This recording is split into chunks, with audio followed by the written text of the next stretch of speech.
What if I told you that a single handwritten note, scrawled in fading ink by someone society barely notices, could ripple through an entire hospital, changing lives, restoring faith, and quietly stitching together the frayed edges of human connection?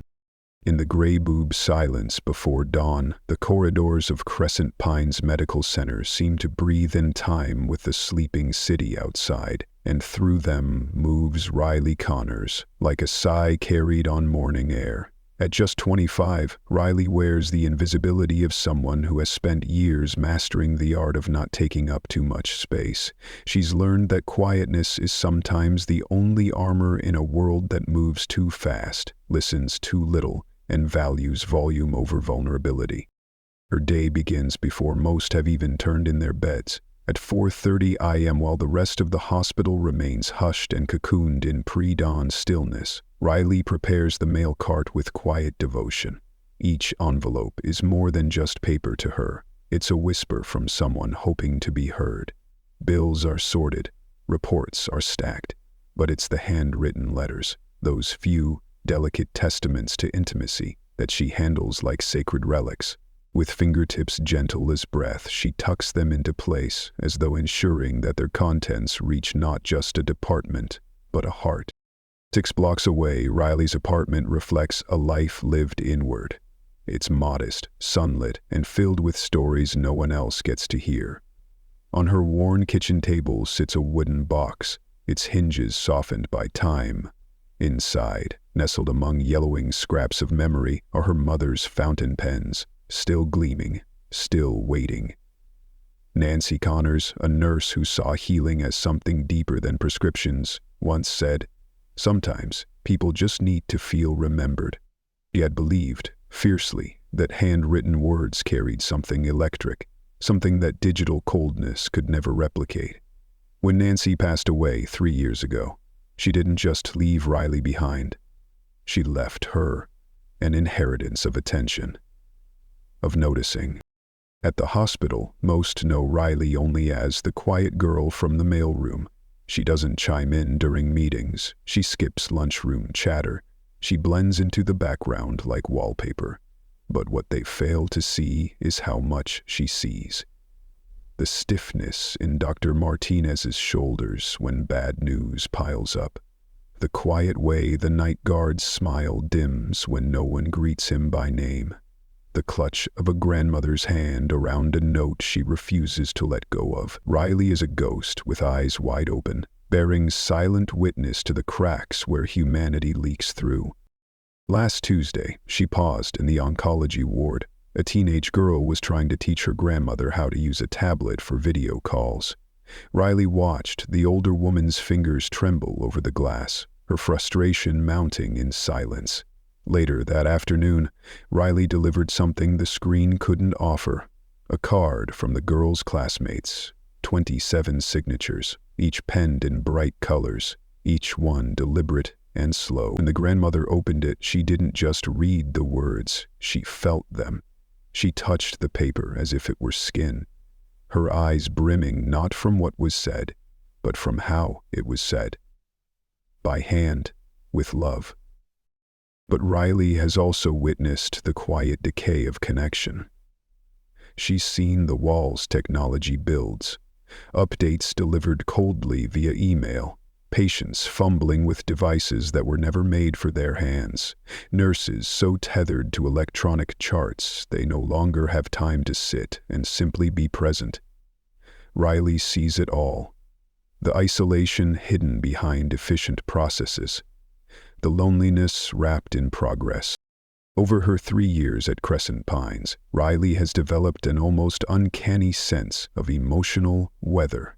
She knows when bad news is being delivered just by the way families huddle in corners. She notices unopened envelopes gathering dust by the bedsides of the depressed. She recognizes burnout in the blank stares of staff who used to smile. In an age when everything is digitized, optimized, and minimized, Riley has become the keeper of something beautifully analog, a belief that some emotions are too sacred to reduce to code. She's seen tears fall on inked paper. She's seen marriages mend because someone chose to write instead of text. She's seen handwriting resurrect the presence of people long gone, like a ghost gently holding the living. The most unforgettable moment came 6 months ago. Riley delivered a plain brown shoebox to Mrs. Eleanor Walsh in the palliative care unit. Inside were 40 years of letters from a husband now gone, notes from hotel rooms, scrawls from airports, inked love from hospital waiting rooms and military bases. When Mrs. Walsh opened the lid, she didn't speak. She just closed her eyes, placed the first letter on her chest, and whispered, "I needed to remember what forever feels like." That box didn't just hold paper. It held time. It held presence. And for Riley, it was proof that what society ignores, the small, the slow, the handwritten, can carry the weight of eternity. Riley had lingered in the doorway that day, letting the silence speak louder than her presence ever could. She watched as Mrs. Walsh, fragile but radiant in her final days, traced her fingers along the curves of her husband's old handwriting, smiling softly at the childish puns he used to write, then quietly weeping over promises made in ink and time. Some letters brought chuckles, others brought sighs, but one in particular, creased, yellowed, and tear-stained, held her heart with a grip stronger than words. 3 days later, after Mrs. Walsh had passed peacefully in her sleep, her daughter found that same letter in her hand. Not because it contained poetry or the most eloquent declarations, but because the ink had smudged where her husband's tears had fallen 30 years ago. He had written it the night he missed their anniversary, tending to his dying mother.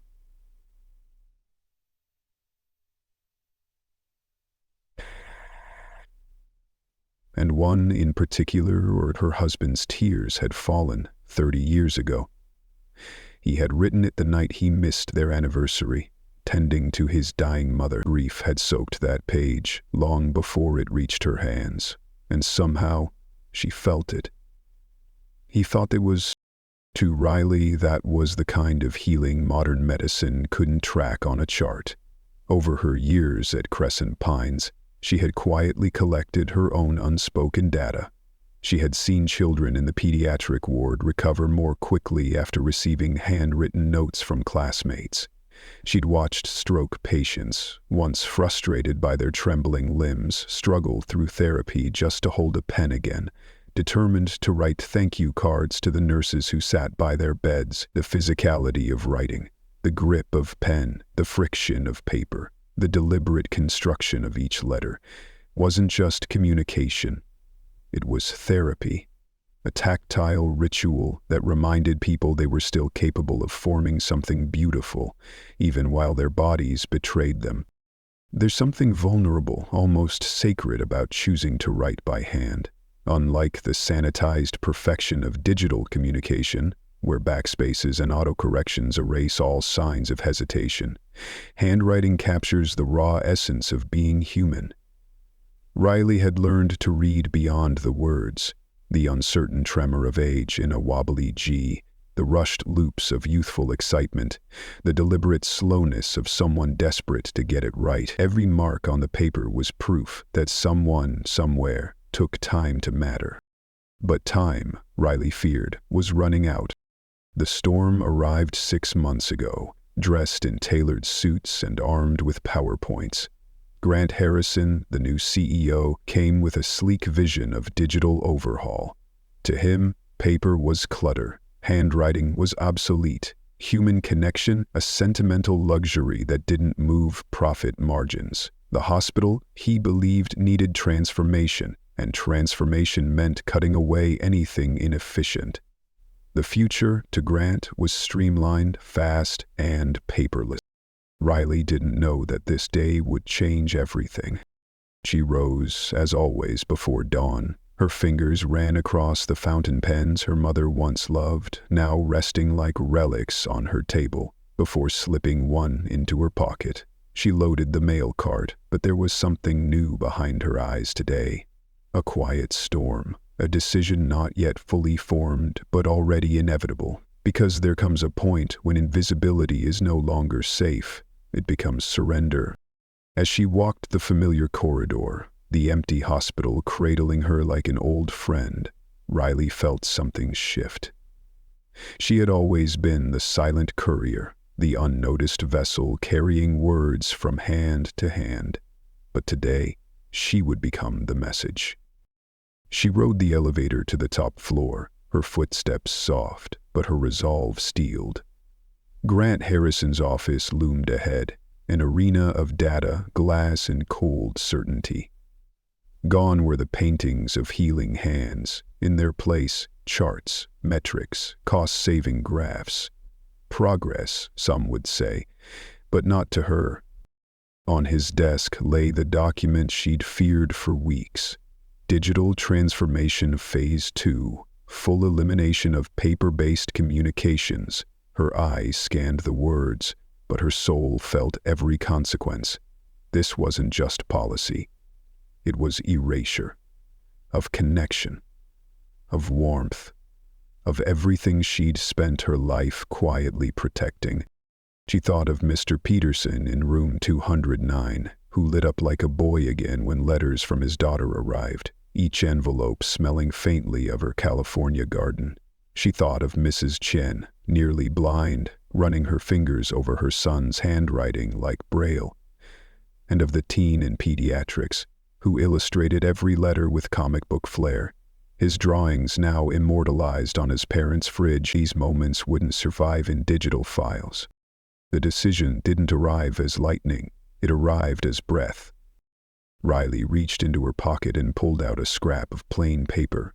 Hospital notepad stock, the kind Grant considered waste. Using her mother's pen, its nib slightly bent but still singing, she wrote a sentence, simple but unshakable. Some stories deserve to be read by hand. She placed the note in the center of his desk. No post-it, no email, just ink and intent. And then she walked out, silent, unseen. But something had changed. Not the corridor, not the hospital, her. 3 hours later, Grant Harrison walked in expecting nothing more than another predictable morning. His routines were immaculate. Arrive at 7:30, review the night shift's reports, analyze the numbers, project quarterly gains. He wasn't a villain, he was a systems thinker, a man trained to optimize, not empathize. But then he saw the note. At first, it was just out of place, an anomaly. But then something strange happened. He picked it up, and the moment he did, the sterile clockwork of his world skipped a beat. He noticed the slant in the writing, the gentle pressure in each stroke, the tremble of emotion caught between letters. The G had a loop like his grandmother's. The paper?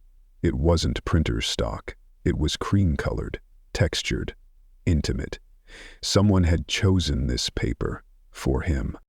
As he stared, a memory, uninvited and sharp, pierced the surface of his carefully managed mind. He was 8 again, sitting at his grandmother's kitchen table. She was reading a letter from his brother David, who was stationed overseas. David never used email. He preferred ink. His letters took weeks to arrive, but they were treasures, rituals. His mother would lift the envelope to the light before opening it, as though absorbing David's spirit through the paper. Then she would read it aloud, her voice trembling on the vowels. And Grant, sitting there, feet dangling off the chair, would listen, like the words themselves were gold. That memory, long buried beneath years of strategic meetings and executive briefings, surfaced with clarity, so vivid it made his throat tighten. In that moment, for the first time in months, Grant Harrison didn't see numbers.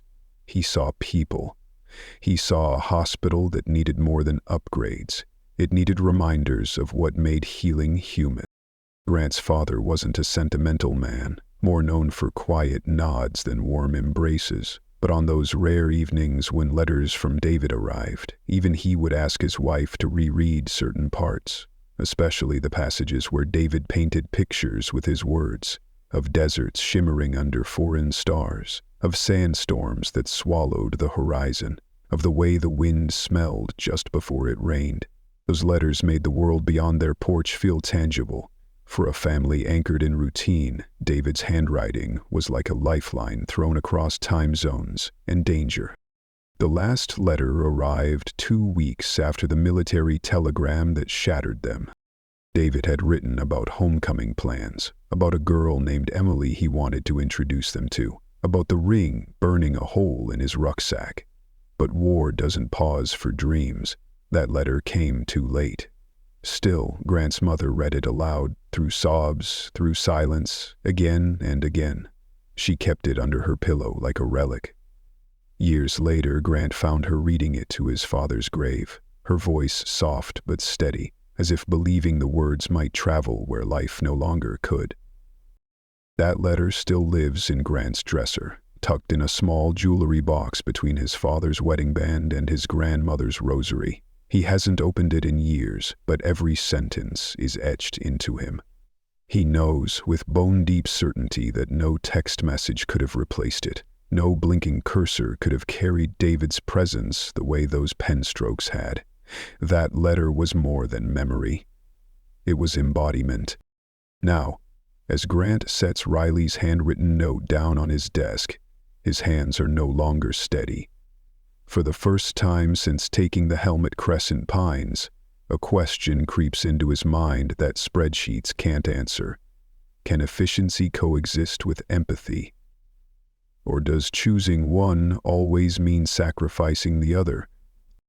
But Grant didn't become a CEO by surrendering to sentiment. He opens his laptop, fingers flying over keys, surveillance footage, entry logs, employee ID scans. He wants to know who left that note, not for punishment, not yet, but because the note has ignited something in him he doesn't quite understand. Whether this fire is curiosity, anger, or awakening, even he can't tell.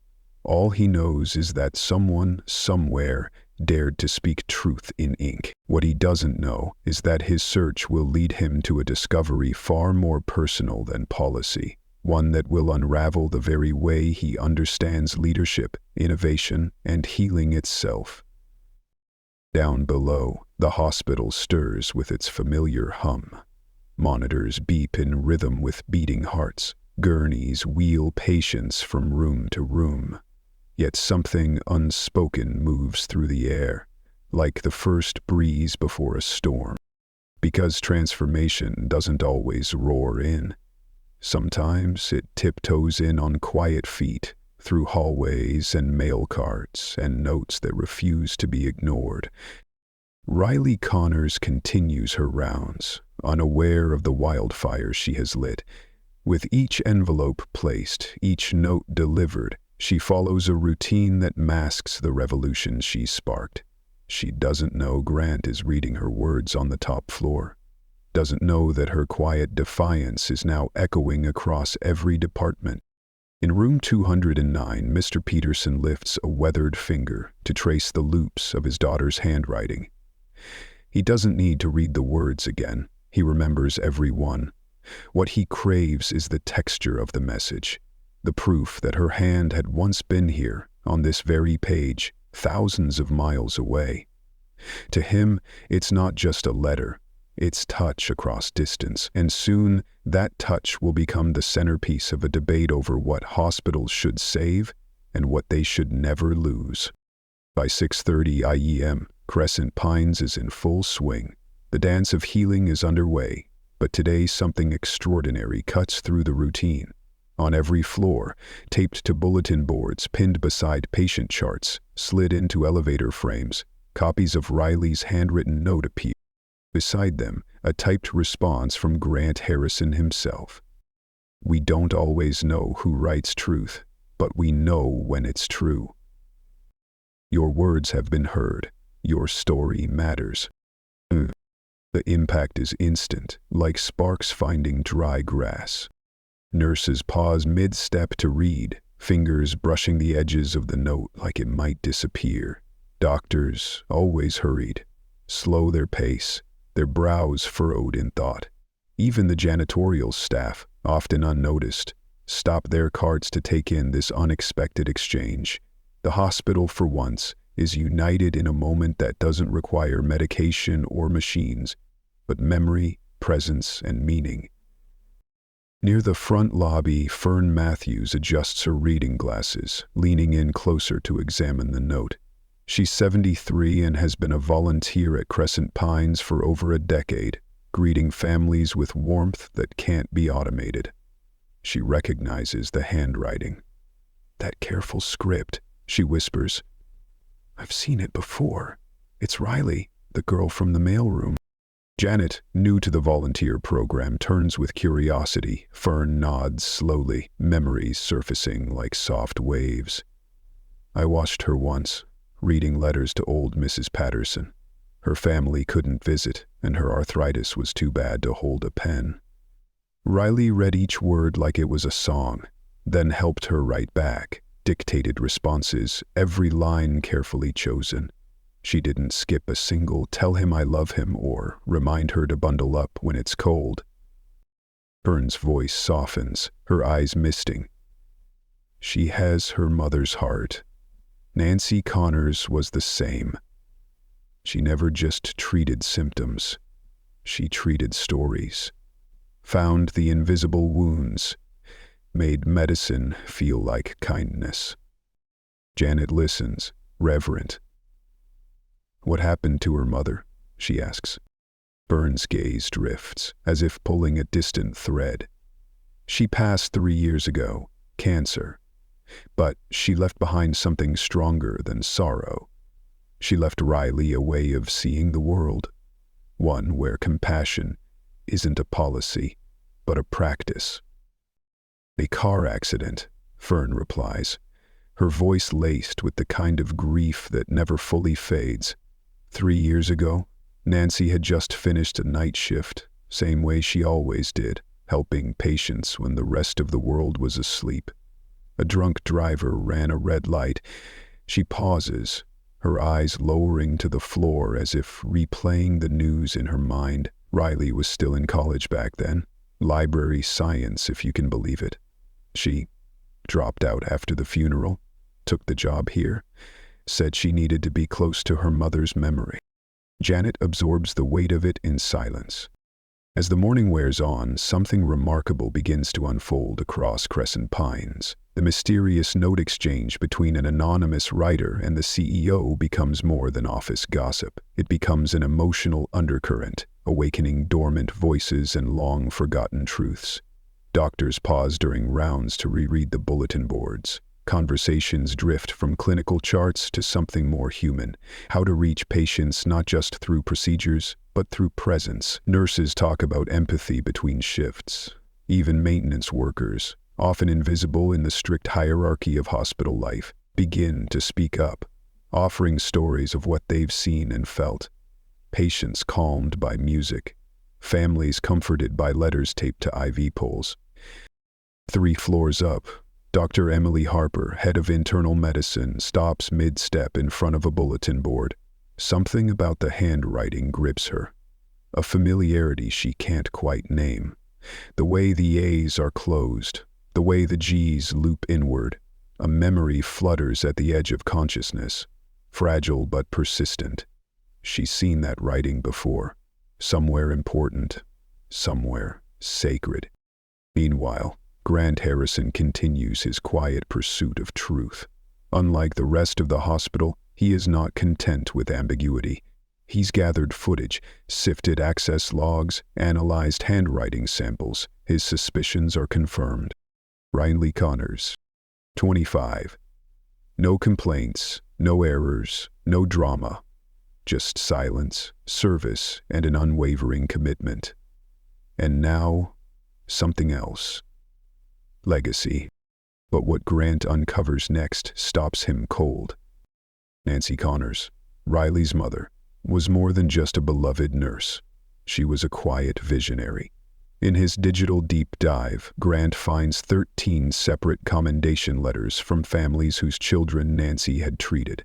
Each one mentions something curious. Handwritten letters, She had encouraged families to write them to their children in the pediatric ward. She believed, fiercely, that ink on paper could comfort in ways video calls could not. As Grant continues reading, the story expands. Nancy had started an informal initiative, love letters for little ones. No funding, no policy, no applause, just compassion. She coached nervous parents and tongue-tied siblings on what to write. She bought stationery from her own salary. She helped translate grief into grace, fear into hope, one letter at a time. And then Grant finds it. A proposal. 5 years ago, Nancy had submitted a formal plan to the hospital administration, a structured therapeutic correspondence program, complete with research, statistics, psychological studies on recovery, and emotional resilience. She'd even located potential grant funding. It was a full-bodied, passionate case for something deeply human. Filed. Unread. Forgotten. But not by Riley. Grant closes his eyes for a long moment. On his screen is Riley's employee photo. Her mother's eyes look back at him. Soft. Sorrowed. Unflinching. And he sees it now. The quiet conviction in her handwriting was not rebellion. It was continuation, a torch carried forward by steady hands. Nancy's proposal closes with words that won't leave him. Medicine treats the body. Connection heals the soul. A handwritten letter is love made tangible, hope made touchable, presence made permanent. He exhales, and for once in his career, the balance sheet doesn't matter. Instead of issuing a disciplinary warning, Grant does something radical. He schedules an all-staff meeting for 2:00 p.m. Mandatory. Every department, every title, no exceptions. Whispers ripple across the hospital. Mandatory staff meetings don't happen often, and when they do, they're rarely good news. Theories swirl like smoke. Layoffs? Budget cuts? Another wave of the digital transformation that would render even more human roles obsolete? In the nurse's break room, speculation is louder than the coffee machine. Some brace for reassignments. Others wonder if their departments are about to be merged or dissolved. But a few, the quiet hopefuls, believe something else is happening. Something different. PTSD. Dr. Sarah Kim, a resident barely 8 months into her first hospital assignment, leans toward her attending. "I've been scared," she confesses, voice just above a whisper. "They're phasing out patient letters. I know it sounds small, but my grandfather, his last words to me were in a letter he wrote from his hospital bed. I still sleep with it under my pillow." There's silence in the room after she speaks, a hush of shared vulnerability. Unknowingly, the entire hospital has been pulled into Riley's story, a story rooted in grief, stitched together by memory and now swelling into something greater. Something collective. Cowries Stanson, confined to bed, weeps until her cries of anguish echo through the hall. Above them all, in his office, Grant Harrison watches the time tick forward. His prepared remarks rest on his desk, but his mind is still on that simple, handwritten note, the one that changed everything, the one that reminded him, not all revolutions begin with noise. Some begin with ink. She turned to Dr. Harper, her voice a tremor of memory wrapped in reverence. His handwriting was shaky. Some words were misspelled, she whispered, but I could feel how hard it was for him to write it. The effort, the love, it lives in every stroke. Her hands instinctively brushed against her coat pocket. I've kept that letter in my locker ever since I started here. Every time I feel burnt out, I read it. It reminds me why I became a doctor in the first place. Across the building, in the humming undercurrent of the hospital's unsung workforce, Joe Martinez, who's been quietly mopping hallways and emptying bins for 17 years, shared his own story with his supervisor. There was this patient's daughter. he said, eyes misting. She saw me every day taking out the trash from her mom's room. One day, she left me this handwritten note, thanked me for always smiling. Said it made her mom feel safe, like everything was going to be okay. His voice cracked. No one's ever written me a letter like that before. Made me realize I'm not just cleaning floors. I'm part of their healing. And upstairs, even in the world of spreadsheets and cost projections, the ripple was undeniable. Lisa Chen from payroll, practical, meticulous Lisa, confessed something she hadn't spoken of in years. I used to hand out pay stubs with personal notes, just a line or two, thanks for staying late, or hope your mom's surgery went well. It meant something. She smiled sadly. Then came direct deposit, and those little touches disappeared. At 1:45 p.m., the main conference room began to fill with the most unexpected crowd the hospital had ever gathered. Neurosurgeons still in blood-speckled scrubs, maintenance staff in overwashed uniforms, volunteers with trembling hands and sharp eyes, and Riley Connors, the girl from the mailroom, sat silently in the back, her heart pounding. To her left, Marcus Williams, the night shift security guard, adjusted his cap nervously. To her right, Dr. Jennifer Rodriguez tapped notes into her tablet, her curiosity clearly piqued. Never in Crescent Pines history had such a diverse group been summoned together. The air crackled with questions no one dared speak. Was this a reprimand? A farewell? A final push for total digitization? Then Grant Harrison entered. Exactly 2:00 p.m., on time, composed, but different. He held only a single folder. And then, without preamble or corporate script, he lifted Riley's note into the air. 3 days ago, he began, his voice even but charged. Someone left this on my desk. He paused, letting the weight of the moment land. My first instinct was to find them, discipline them. But then, I read it. And for the first time in a long time, I truly listened. The screen behind him lit up. A photo appeared. Mr. Peterson, his face awash in tears and sunlight, holding his daughter's letter like a relic. The room gasped. This was taken yesterday, Grant continued. His daughter wrote him a letter by hand, because 15 years ago, she watched her grandfather do the same in this hospital. Because some memories imprint forever. He clicked again. A new image filled the screen. A young girl, tongue between her teeth, forming lopsided letters in purple crayon. I love you, Daddy. Her father is deployed in Germany, Grant said. She could have texted, but her mother wanted her to learn something else. That love takes time, that handwriting is a gift you leave behind. The room was utterly still now. No longer with fear, but with recognition. A shared truth had been spoken aloud. Then Grant's voice shifted, no longer the executive but the brother, the son. 15 years ago, he said, I lost my brother in Afghanistan. For months after, I carried his last letter in my wallet. I read it so many times I memorized every word. But I didn't carry it for the words. I carried it because touching that paper made him feel close again. I still have it. He paused, his voice cracked. Some connections are too precious to digitize. He turned toward the back row. Riley Connors, he said, gently. All eyes turned. Riley froze. She rose slowly. Her heart thundered in her ears. Each step felt eternal as she moved down the aisle, past colleagues who'd never really noticed her.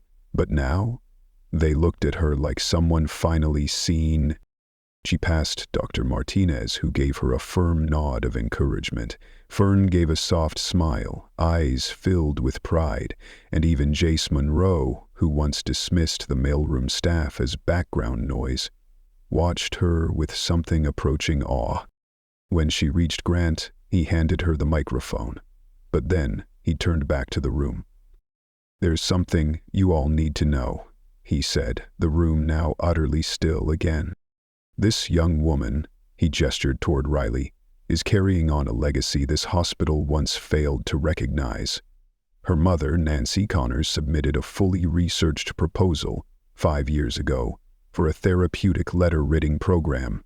It was rejected, without review. She continued it anyway, unpaid and unacknowledged, until the day she died. He let the words settle like truth laid bare. And Riley has been continuing that mission ever since, quietly, without recognition, because some things are too important to let disappear. The silence that followed was full, not of absence, but understanding. Then, softly, he turned to Riley. "Would you tell us about your mother?" The microphone trembled in Riley's hands as she stepped forward. She looked out across the room. Faces she once thought were far beyond her reach now turned toward her, open, waiting, ready. "My mother," she began, her voice low but steady, "believed that healing happens in the spaces between treatments. She used to say, when someone's afraid, they don't need facts first. They need to feel remembered." She steadied herself. She helped people write letters when they didn't know what to say. She'd sit for hours with parents whose children were unconscious, help them write words of hope to be read aloud in hospital rooms. She believed that love could travel on paper in ways medicine couldn't measure. And yet, Riley's voice found strength. "She taught me that handwriting is like a fingerprint of the heart, that Mr. Peterson doesn't just read his daughter's letters, he holds them, like he's holding her hand across 2,000 miles.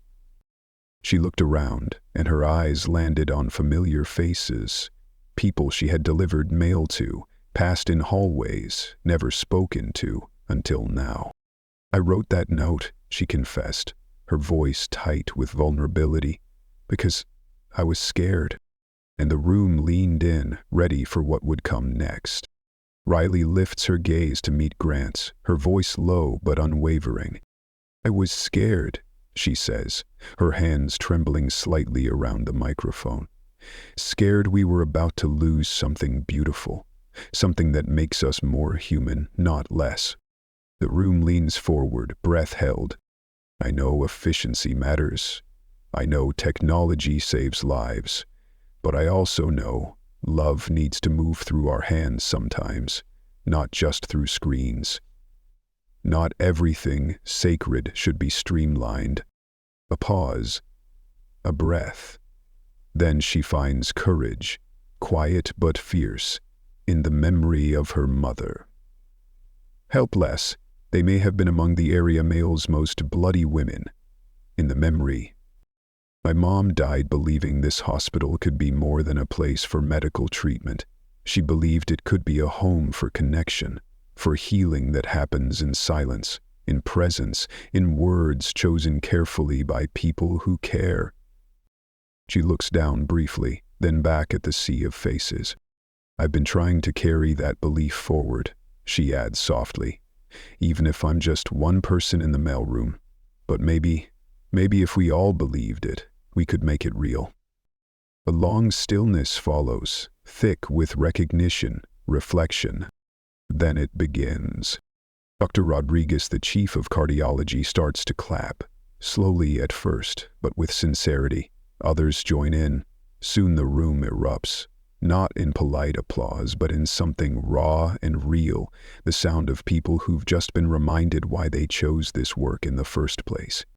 Grant lets the applause wash over him, then lifts his hand. When the room quiets, he speaks, not as a CEO, but as a man changed. "Riley Connors will not be disciplined," he says firmly. "Instead, she's going to help lead us forward." He holds the note up once more, now like a declaration. "Launching something new. We're calling it the Human Connection Initiative. We're going to explore ways to pair the power of modern technology with the irreplaceable presence of human touch." What began as one note becomes a movement. Within days, the culture at Crescent Pine starts to shift. not with fanfare, but with small, quiet acts of humanity. It's to Emily Harper, start spending more time at patients' bedsides. She learns that Mrs. Rodriguez, a stroke survivor, reads letters from her grandchildren every morning, tied with blue ribbons. One day, Dr. Harper visits Riley. "I realized why that handwriting looked familiar," she says, her voice hushed with awe. "Your mom helped me through residency. I was exhausted, broken, crying in a storage closet. She sat with me, just listened. Then she showed me a letter, a 6-year-old's drawing with the words, 'You make my pain go away.'" Riley nods, eyes brimming. She said, "This is why we're here, not just to treat disease, but to care for the soul carrying it." Together with Riley, Grant rolls out a series of changes that prioritize connection without sacrificing efficiency. They establish connection stations on every floor, cozy nooks where families can write letters, patients can dictate when too weak to hold a pen, and caregivers can pause to reflect. Paper, pens, colored pencils, everything available. The stations become sacred spaces. In the cardiac wing, Margaret Thompson writes daily letters to her grandchildren while her husband recovers from heart surgery. Her letters, filled with little details about sunsets and nurses' jokes, help her process fear. Her grandchildren write back, asking about their grandpa's progress, drawing stick figures of hope and healing. When her husband is discharged, he carries a manila folder bursting with 7 letters, each one a testament that distance doesn't diminish love. In the pediatric wing, 8-year-old Emma, facing leukemia, becomes pen pals with Robert, a retired teacher and hospital volunteer. Together, they craft fantastical stories where Emma is a knight battling dragons named chemotherapy, armed with magic letters from her classmates. The stories spread across Roosevelt Elementary, forming a fictional universe where every student becomes part of Emma's army of hope. "She's teaching them," Robert says, smiling, "that being sick isn't being weak, and they're teaching her that being far doesn't mean being forgotten." Even Jace Monroe, once the biggest advocate of full digitization, transforms. It happens the day his 8-year-old daughter writes a letter for kids who don't have anyone to play with. He watches her labor over each word, her brow furrowed with concentration. And in her silence, he sees it. The sacred pause, the intentionality, the heart.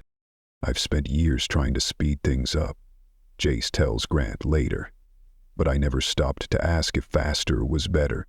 Some things, some of the most important things, they take time." Jace becomes the architect of balance, developing systems that allow handwritten messages to be scanned and embedded into digital records. He partners with local schools, turning students' letters into streams of encouragement flowing into hospital rooms. The hospital newsletter launches a new section, Letters Home. Real notes, scanned, photographed, shared. From Maria Santos. "When I couldn't speak to my son, your hands became mine. Your voice became mine. Your hope carried us both." From Jason Mills, 16, to his psychiatric unit roommate. "I know we can't talk about why we're here, but hearing you play guitar, it's the only time my brain feels quiet. Thank you. Your music, it's been medicine for me too." From Sophie, 12, with cystic fibrosis, writing to Marcus, 17, in another state. "You don't pretend it's easy, but you also don't act like it's over. You're teaching me I can be sick and still be me. That CF is something I have, not something I am." 3 weeks after her handwritten note altered the future, Riley Connors becomes the official coordinator of the Human Connection Initiative. Her new office, next to the mailroom, is always open. Staff drift in, not just with questions, but with stories, ideas, letters. The role stretches her in ways she never imagined, leading meetings, managing grants, building training programs. She's not just sorting letters anymore. She's rewriting the culture of an entire hospital. And at night, when the corridors grow still and the hum of machines becomes a lullaby, Riley sometimes walks the halls her mother once did. She doesn't need to speak. He feels it. Connection, real, human, lasting, is no longer being lost. It's being written, word by handwritten word. Years of quiet observation had been preparing Riley for this moment in ways no formal training ever could. She had watched carefully without speaking, learning which nurses naturally nurtured others, which doctors took the time to explain things without condescension, which volunteers knew how to sit in silence with a grieving stranger.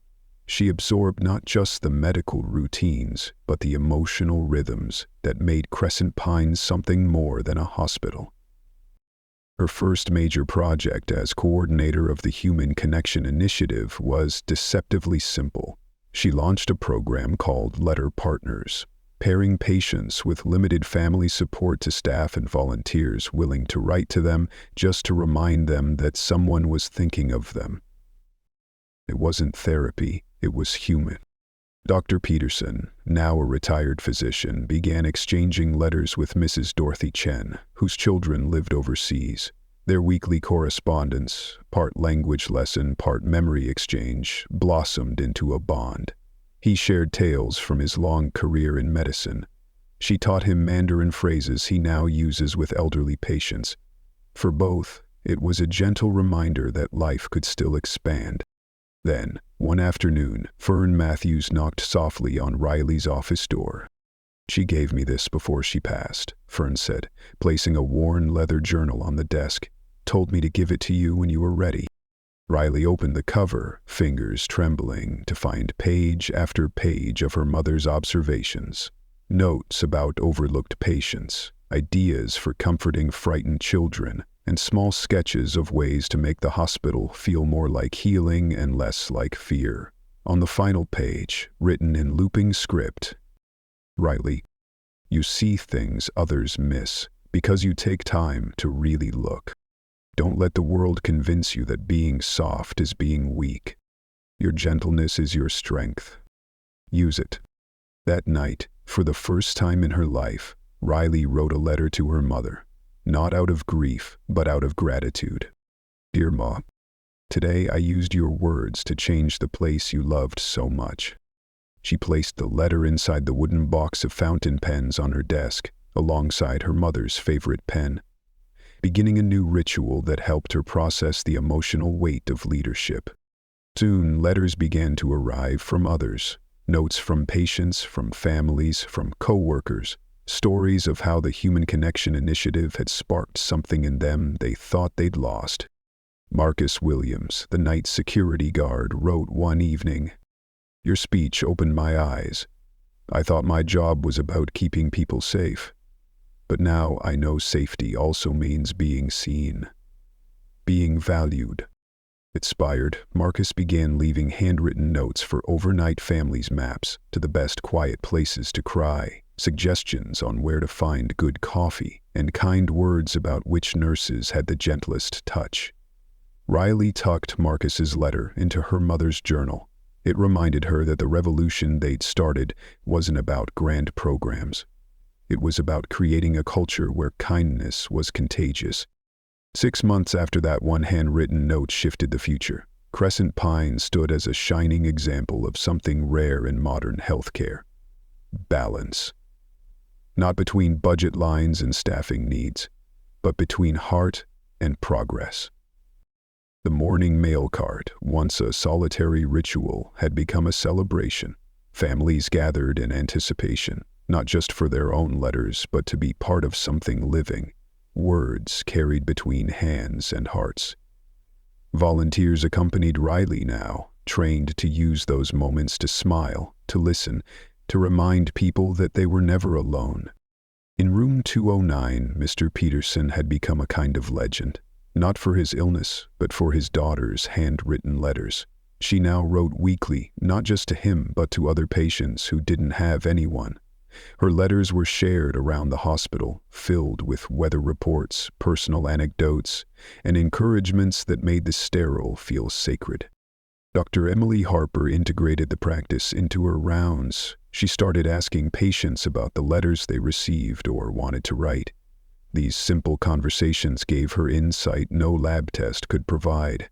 Hidden griefs, unseen stress, fears cloaked in silence. She realized that handwriting opened doors to the emotional stories behind the clinical symptoms. Even Grant Harrison, the CEO once defined by data, had changed. On his desk sat David's fountain pen, a gift from his mother, now passed to him. He used it for signing important contracts, not out of nostalgia, but because it grounded him. Each stroke reminded him that behind every signature lay a life affected. The Human Connection initiative spread beyond Crescent Pines, drawing attention from hospital boards across the country. Riley, once afraid to speak in meetings, now led presentations with a quiet certainty that captivated rooms. She had learned something that couldn't be taught in books, that people don't follow titles, they follow truth. But the greatest transformation wasn't in programs or policies, it was in perception. Staff who had never spoken now knew each other's stories. People who felt invisible now felt valued. There was a new rhythm at Crescent Pines, one that pulsed with empathy, like a steady heartbeat echoing through every wing of the hospital. Then, one spring morning, Riley arrived at her desk and found an envelope. Handwritten, addressed simply, Riley. Inside was a note from Grant. 6 months ago, you taught me that courage often looks like gentleness. That revolutions can begin not with shouting, but with whispers. Your mother would be proud of the legacy you're building. Thank you for reminding us that healing is not just science. It's humanity. Tucked inside was a photo. Every member of the Crescent Pine staff gathered in the main lobby, each holding a handwritten letter. Some were thank yous from patients. Others were long-forgotten letters from family. Still others were the first messages they'd written by hand in years. At the center of the image stood Riley and Grant, side by side, both smiling, not from accomplishment, but from understanding. That afternoon, Riley sat at the same desk her mother had once used. The journal lay open. She added a new page. I used to think that being quiet meant being invisible. That speaking softly meant not being heard. But I've learned that whispers can change everything if they carry truth. That the most powerful revolutions begin with the courage to say what must be said, in a way that can be held, touched, and treasured long after the moment has passed. As the sun dipped below the horizon, the hospital's hum carried something new, the sound of letters being read aloud, pens scratching across paper, and stories traveling from one soul to another. Riley Connors, once the girl in the shadows, now helped light the path forward. Still quiet, still gentle, but no longer unseen. He had learned that changing the world didn't require permission, only attention, bravery, and a belief that small acts of love, carried on paper, could build bridges across any distance. In her pocket she carried her mother's fountain pen, always ready, for the next letter, for the next whisper, for the next moment when truth needed to be written by hand.